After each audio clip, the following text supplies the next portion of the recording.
நாங்கள் வந்து தூத்துக்குடி மாவட்டம் கோவில்பட்டி பக்கத்தில் ஒரு கிராமத்தில் இருக்கோம்.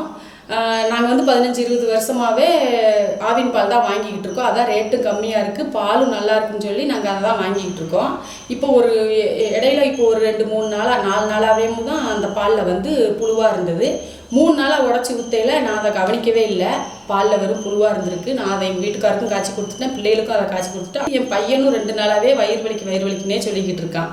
என்ன பிரச்சனை, நேற்று காலையில் பாலை உடச்சி ஊற்றையில் தான் தெரிஞ்சது புழு அதில் இருக்குது. ஆனால் 2 நாளாக நான் பார்த்தேன், எங்கள் வீட்டு தண்ணியில் தான் இருக்குன்னு நினச்சிட்டு நான் அதை கவனிக்கவே இல்லை. அதுக்கப்புறம் பார்த்தீங்கன்னா நேற்று உடச்சி ஊற்றையில் தான் பாலில் வந்து இருந்திருக்கு. இதை வந்து தமிழ்நாடு அரசு கண்டிப்பாக இதை பார்க்கணும், பார்த்து தக்க நடவடிக்கை எடுக்கணும், நல்ல பாலாக கொடுக்கணும். ஏன்னா நிறைய பிள்ளைங்க இந்த பாலை நம்பி தான் இருக்காங்க. குழந்தைங்கள்லாம் நிறைய அந்த பாலை வச்சு தான் இருக்காங்க, குடிக்கிறாங்க. அதுக்கு வந்து வயிறில் என்னெல்லாம் நோயெல்லாம் விளைவிக்கும் அதெல்லாம் பார்க்கணும். தமிழ்நாடு அரசு நல்ல பாலாக எங்களுக்கு கொடுக்கணும்.